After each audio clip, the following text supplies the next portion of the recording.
Chapter 8 of the Old French Constitution. Digression on the King and on his declaration to the French of July 1795. People have held different theories about the Old French Constitution. Some have claimed that the nation had no constitution.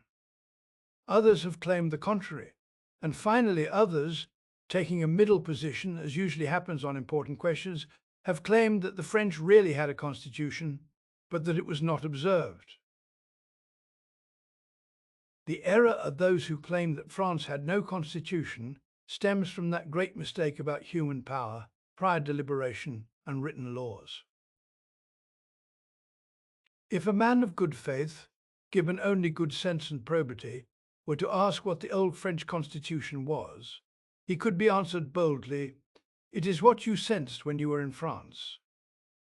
It is that mixture of liberty and authority, law and opinion, that would lead the foreign traveller in France, even though he was subject to a monarchy in his own country, to believe that he was now living under another government than his own. But if one wants to study the question more deeply, the characteristics and laws which rank France above all known monarchies may be found in the corpus of French public law. This monarchy possesses a certain theocratic element that is peculiarly its own, and that has given it a lifespan of 1400 years. There is nothing so national as this element. The bishops, successors to the Druids in this respect, only perfected it.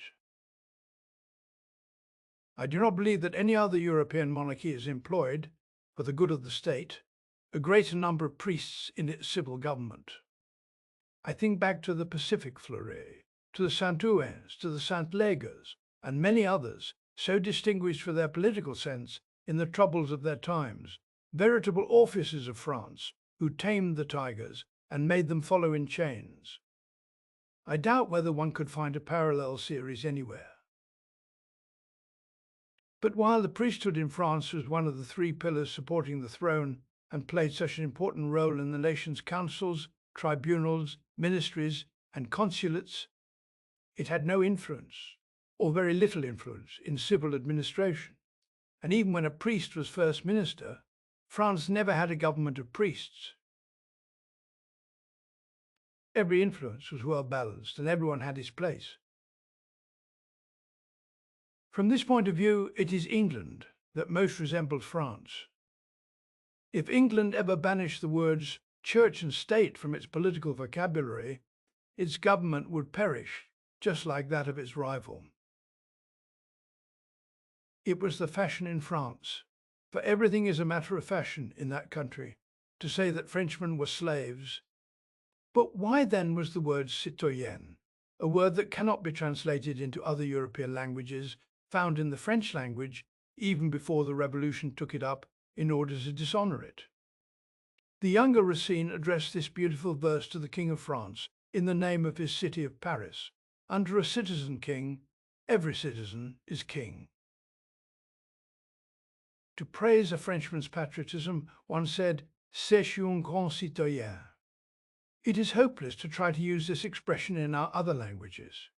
Grossbürger in German, Gran Cittadino in Italian, etc.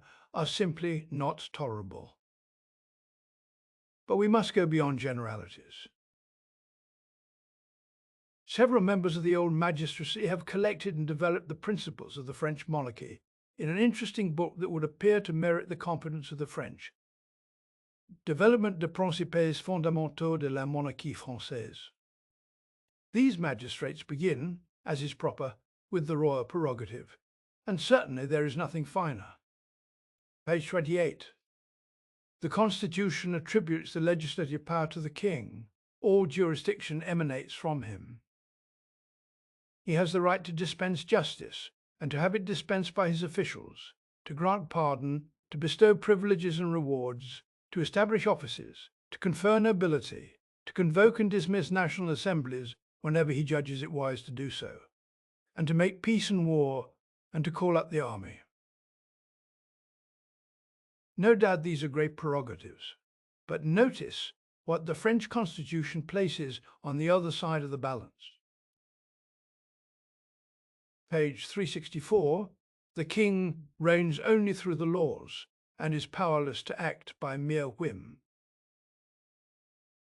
Page 29. There are laws that the kings themselves, as they have acknowledged in an expression that has become famous, are happily powerless to violate. These are the laws of the realm, in contrast to ordinary and non-constitutional royal laws. Page 263. Thus, for example, the succession to the crown is by the strict rule of male primogeniture. Marriages of princes of the blood made without royal consent are invalid. If the reigning dynasty dies out, it is the nation that gives itself a king, etc. Page 271. The kings, as supreme legislators, have always spoken affirmatively in publishing their laws.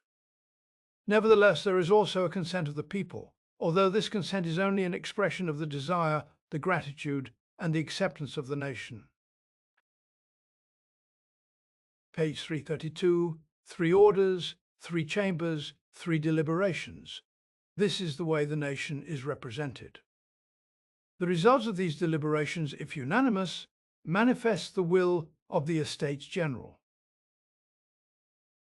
Page 292. The laws of the realm can be made only by the General Assembly of all the realm, with the common consent of the 3 estates. The prince may not derogate from these laws, and if he dares meddle with them, what he does may be revoked by his successor. Page 302. The necessity of the consent of the nation in the establishment of taxes is an incontestable verity recognized by the kings. Page 302. Again, the will of 2 orders cannot bind the third if the latter does not give its consent. Pages 3 and 4. The consent of the estates. General is necessary for the validity of any perpetual alienation of the domain, and the same surveillance is recommended to them to prevent any partial dismemberment of the domain. Justice is administered in the king's name by the magistrates who examine the laws to see if they are contrary to the fundamental laws. It is part of their duty to resist the misguided will of the sovereign. It was in reference to this principle that the famous Chancellor L'Hospital told the Parlement of Paris in 1561, "The magistrates must not allow themselves to be intimidated by the passing anger of a sovereign or by fear of disgrace, but must always remember their oath to obey the laws, which are the king's true commands." Louis XIV, halted by a double refusal by his Parlement, desisted from an unconstitutional alienation. Louis XIV solemnly recognized the right of free verification and ordered his magistrates to disobey him under pain of disobedience if he sent them orders contrary to the law. This order was not a play on words. The king forbids obedience to the man. He has no greater enemy. This superb monarch also ordered his magistrates to regard as null any letters, patent-bearing avocations, or commissions for the judgment of civil or criminal cases, and even to punish the bearers of these letters. The magistrates can exclaim, "Happy land where servitude is unknown." And it is a priest, distinguished by his piety and knowledge, Fleury, who wrote the following in explaining public law in France. In France, every individual is free. There is no slavery. There is freedom of domicile, travel, commerce, marriage, choice of profession, acquisition, disposition of goods, and inheritance. The military power must not interfere with civil administration. Provincial governors have nothing to do with the army, and they may use armed force only against the enemies of the state, not against the citizen who is submissive to the justice of the state. The magistrates are irremovable, and these important offices can be vacated only by the death of the holder, voluntary resignation, or judicial judgment. The king, in cases concerning his own interests, pleads against his subjects in the courts. It has been known for him to be condemned to pay the tithe on the fruits of his gardens, etc. If the French would look at themselves dispassionately and in good faith they would realize that this is enough, perhaps more than enough for a nation too noble to be enslaved and too impetuous to be free. Does someone say that these fine laws were not observed? In this case, it was the fault of the French, and they have no hope of liberty. But when a people does not know how to take advantage of their own fundamental laws, it is useless to look for others. It is a sign that they are not fit for liberty, or that they are irremediably corrupt. But to counter these sinister ideas, I will cite, on the excellence of the French Constitution, a witness who is unexceptionable from every point of view. That great statesman and ardent republican, Machiavelli. There had been, he says, a great number of kings, and very few good ones, I mean among absolute sovereigns. Among these, however, are not to be counted either the kings of Egypt in that ancient period, when that country was governed by laws, or those of Sparta, neither those of France in modern times, for that country is more thoroughly regulated by laws than any other of which we have knowledge. The kingdom of France, he says elsewhere, is content and tranquil, because the king has bound himself by a number of laws that provide for the security of his people. He who organized that government wanted the kings to dispose of the army and treasury at their own will, but to conform to the laws in all other matters. Who would not be struck to see how this powerful mind understood the fundamental laws of the French monarchy 3 centuries ago? The French have been spoiled on this point by the English, who have said, though without believing it themselves, that Frenchmen are slaves. Similarly, the English told them that Shakespeare was better than Racine, and the French believed it. Even that honest judge Blackstone, towards the end of his commentaries, puts France on a par with Turkey. Here one would have to say with Montaigne, one could not scoff enough at the impudence of this coupling. But when the English made their own revolution, at least insofar as they had one, did they suppress the kingship or the House of Lords in order to achieve liberty? Not at all. Rather, they activated their old constitution and took their Declaration of Rights from it. There is not a Christian nation in Europe that is not, by right, free or free enough. There is not one that does not have, in the purest examples of its legislation, all the elements of the Constitution that suits it. But it is especially necessary not to fall into the enormous error of believing that liberty is something absolute, something not subject to more or less. Jupiter casts the lots of nations, more to one and less to the other, and man has nothing to do with this distribution. Another very deadly error is to be attached too rigidly to old ways. No doubt they must be respected, but what jurists call the last state must always be considered. Every free constitution is by its nature flexible, and flexible in the proportion to which it is free. It would be foolish to try to restore it to its rudiments without sacrificing something.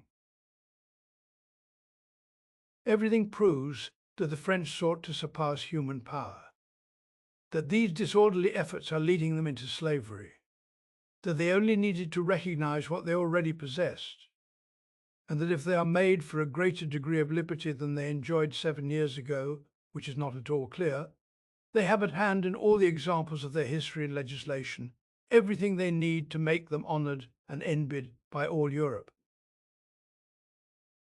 But if the French are made for monarchy, and if it is only a question of establishing the monarchy on its true foundations, what error, what fatality, what disastrous prejudice could separate them from their legitimate king? Hereditary succession in a monarchy is something so precious that every other consideration must give way before it. The greatest crime that a French royalist can commit is to see in Louis XVIII something other than his king, or, by discussing the qualities of the man or his actions in an unfavorable way, to diminish the goodwill with which it is important to surround him. The Frenchman who would not blush to look into the past to find real offensive mistakes would be very base and guilty. The accession to the throne is a new birth. One counts only from that instant. If there is a commonplace in morals, it is that power and greatness corrupt men, and that the best kings have been those who have been tried by adversity. So why do the French deprive themselves of the advantage of a prince formed by the terrible school of misfortune? How many reflections must the past 6 years provide him? How far removed from the intoxication of power? How ready he must be to undertake to rule gloriously, and how inspired by worthy ambition. Have Frenchmen not tested the blood of the Capets long enough?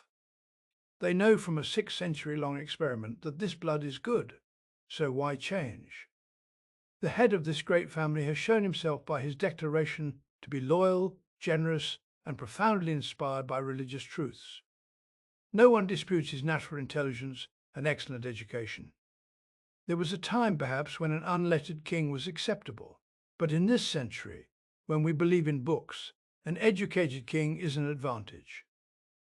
What is more important is that he cannot be presumed to hold any of those exaggerated ideas capable of alarming the French. Who could forget that they were displeased with him at Coblentz? That episode is greatly in his favor. In his declaration he spoke of liberty.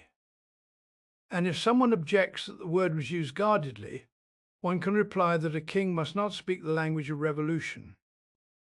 A solemn discourse addressed to his people must be distinguished by a certain sobriety of expression and ideas that has nothing in common with a private citizen's hasty opinions. When the King of France has stated that the French Constitution subjects the laws to consecrated constitutional forms and the sovereign himself to the observation of the laws, in order to guard the legislator's wisdom against seductive pitfalls and to defend the liberty of subjects against the abuses of authority, he has said everything, since he has promised liberty through the Constitution. The king must not speak like some Parisian tribune. If the king has discovered that it is a mistake to speak of liberty as something absolute, that liberty is, on the contrary, something susceptible to more or less, and that the art of the legislator is not to make a people free, but free enough, he has discovered a great truth, and he must be praised for his moderation rather than blamed. A famous Roman, giving liberty to a people long habituated to freedom, told them, "Libertate modis utenculum." What would he have said to the French? Surely the king, in speaking soberly of liberty, was thinking less of his own interests than of those of the French. The Constitution, the king continues, prescribes the conditions for the establishment of taxes in order to assure the people that the taxes they pay are necessary for the welfare of the state. Therefore, the king does not have the right to impose them arbitrarily, and this avowal alone excludes despotism. It confides the registration of laws to the highest body of magistrates, so that they may watch over their execution, and so that they may enlighten the monarch's judgment if he has erred. There you have registration of laws in the hands of the high magistracy. There you have the consecration of the right of remonstrance. And whenever a body of hereditary, or at least irremovable, magistrates has the constitutional right to warn the monarch, to elucidate his judgment, and to complain of abuses, there is no despotism. It places the fundamental laws under the safeguard of the king and the three orders so as to prevent revolution, the greatest calamity that can befall a people. Thus there is a constitution, since the constitution is only the collection of fundamental laws, and the king cannot touch these laws. If he tried to, the three orders would have a veto over him, as each of the orders has over the other two. And surely it would be mistaken to accuse the king of having spoken too vaguely, for this vagueness is precisely the proof of the highest wisdom. The king would have acted very imprudently if he had posed bounds that would have prevented him from manoeuvring. It was an inspiration to reserve a certain latitude of execution for himself. Some day the French would agree and admit that the king promised everything that he could have promised. Did Charles I find himself better off for having adhered to the propositions of the Scots? He was told, as Louis XVIII has been told, it is necessary to adapt to the times, to be flexible. It is folly to sacrifice a crown to save the hierarchy.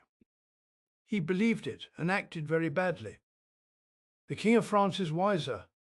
How can the French be so obstinate as not to render him justice? If this prince had been so foolish as to propose a new constitution to the French, then they could have accused him of indulging in perfidious vagueness, for in so doing he would have said nothing. If he had proposed a work of his own creation, there would only have been an outcry against him, and the outcry would have been well-founded. By what right, in effect, could he command obedience once he abandoned the old laws? Is not arbitrariness a common domain to which everyone has equal right? There is not a young man in France who would not point out the faults in a new constitution and propose amendments. Look at the matter carefully, and you will see that as soon as the king had abandoned the old constitution, he would have had only one thing left to say: I will do whatever you wish. Translated into plain French, this is the indecent and absurd proposition to which the king's beautiful discourse would have been reduced. Does it really show serious thought to blame the king for not having offered the French a new revolution? Since the insurrections which began his family's dreadful misfortunes, he has seen 3 constitutions, accepted, sworn to, and solemnly consecrated.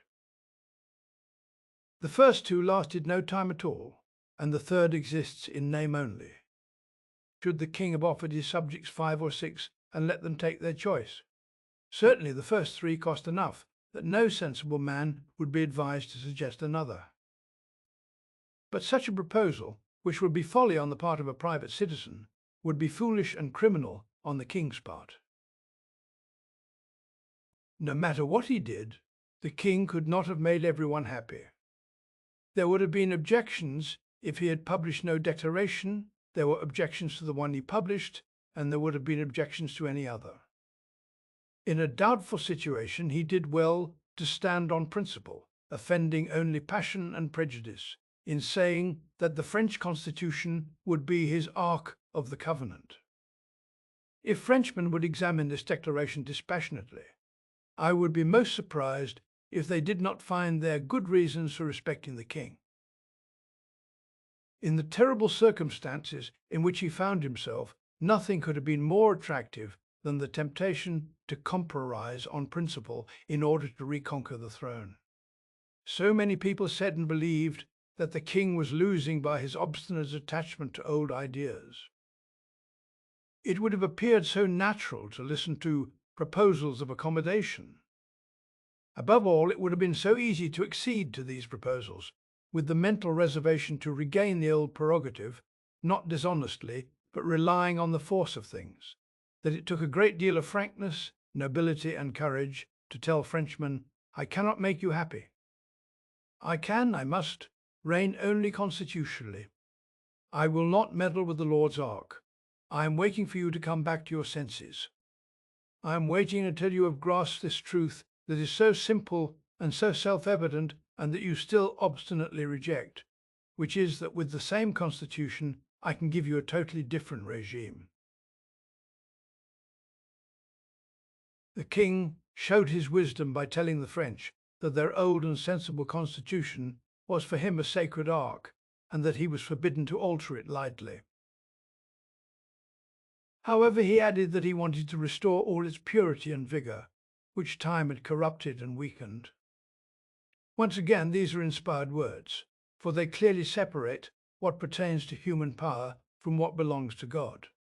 There is not a single phrase in this too unappreciated document that should not recommend the king to the French. It is hoped that this impetuous nation, which knows how to return to the truth, only after having exhausted error, will finally want to perceive a very palpable truth. This is, that it is the dupe and victim of a small number of men who place themselves between the nation and its legitimate sovereign, from whom only benefits can be expected. Put things at their worst, the king will allow the hand of justice to fall on some parricides. He will punish by humiliation some nobles who have displeased him. What does this matter to you, good workman, industrious artisan, peaceable citizen, whoever you may be, to whom heaven has given obscurity and happiness? Remember that you, with your fellows, form almost the whole nation, and that the entire people suffers all the evils of anarchy because a handful of scoundrels has made the nation afraid of the king whom they fear. If Frenchmen continue to reject their king, they will be allowing a uniquely auspicious occasion to elude them, and they will expose themselves to rule by force instead of crowning their legitimate sovereign themselves. How the king would cherish them, and by what efforts of zeal and love would he seek to repay their fidelity. The national will would always be before his eyes to inspire the great enterprise and the hard work that the regeneration of France demands of this leader, and every minute of his life would be consecrated to the happiness of Frenchmen.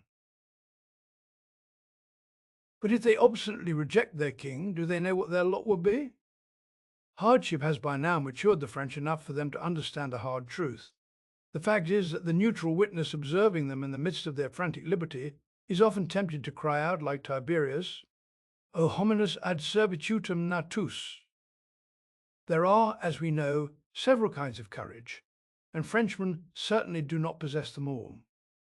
Intrepid in the face of the enemy, they are less than brave before even the most unjust authority. Nothing equals the patience of this people that calls itself free. In 5 years, they had been made to accept 3 constitutions and the revolutionary government. Tyrants succeeded one another, and the people always obeyed. Not a single one of their efforts to extricate themselves from their predicament succeeded. Their masters have gone so far as to crush them by mocking them. They tell the people, you believe that you do not want this law, but you can be sure that you do. If you dare refuse it, we will shoot you down with grape shot to punish you for not wanting what you want. And they did it. The French nation is no longer under Robespierre's frightful yoke, but this makes no difference.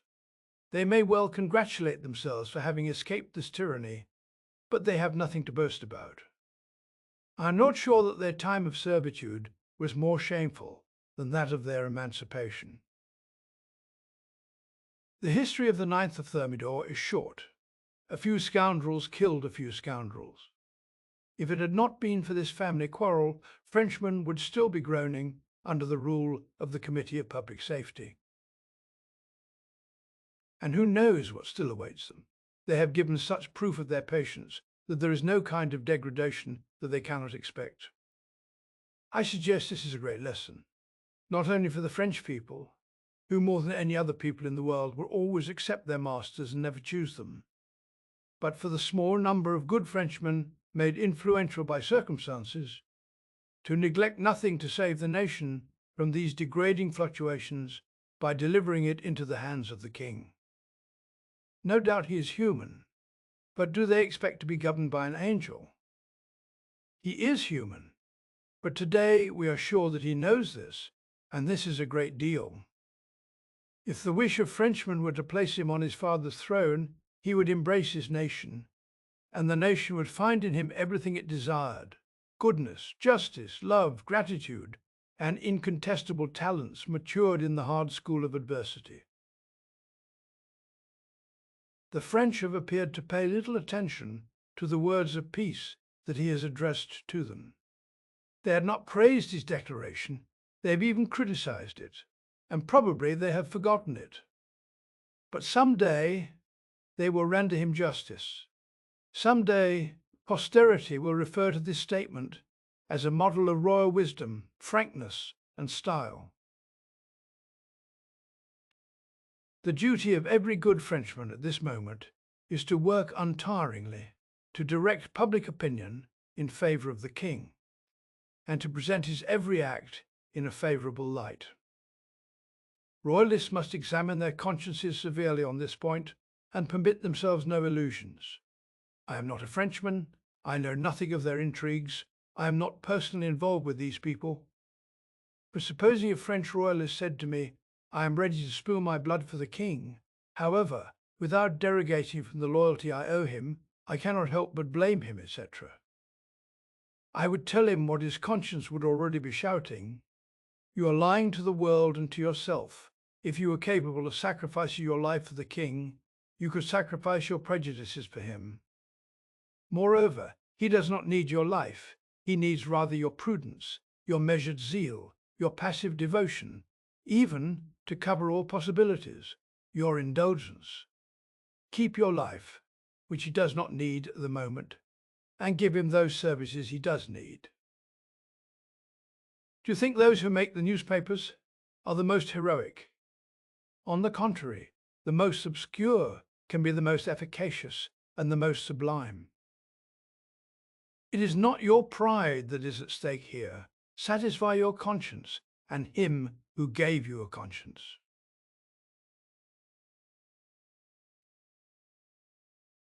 Just as threads which can be broken by a child at play can nevertheless be joined to form a cable capable of supporting the anchor of a great vessel, so a number of insignificant criticisms can create a formidable force. To combat these prejudices that somehow spring up and for some reason continue to flourish would be to serve the king well. Has not the king been reproached for inaction by men who should know better? Have not others haughtily compared him to Henry IV, observing that that great prince was quite able to find other means of regaining his throne than intrigues and declamations?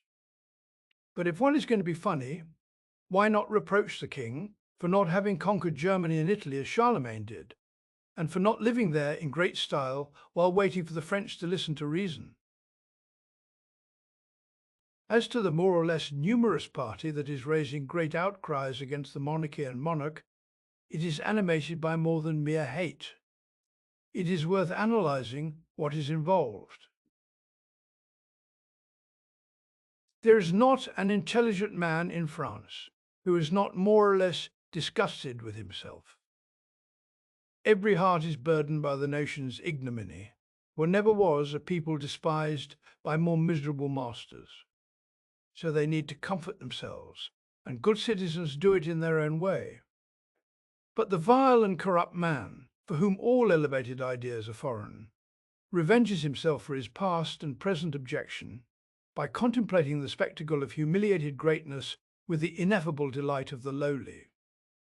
To raise himself in his own eyes, he looks down on the King of France, and he is assured of his own stature by comparing himself to this overturned colossus. Unconsciously, by a trick of his disordered imagination, he comes to regard this great collapse as his own work. He invests himself with all the power of the Republic. He reproaches the king. He haughtily calls him a so-called Louis XVIII, and blasting the monarchy in furious pamphlets, like one of La Fontaine's heroes. He thinks himself a thunderbolt of war if he manages to frighten a few show-hands. We must also take account of the fear that howls against the king, the fear that his return will mean one more rifle shot. People of France, do not allow yourselves to be seduced by the sophisms of private interest, vanity, or cowardice. Do not listen to the reasoners. There's been too much reasoning in France, and reasoning has banished reason. Put aside your fears and reservations, and trust the infallible instinct of your conscience. Do you want to redeem yourselves in your own eyes? Do you want to acquire the right of self-esteem? Do you want to accomplish a sovereign act? Recall your sovereign.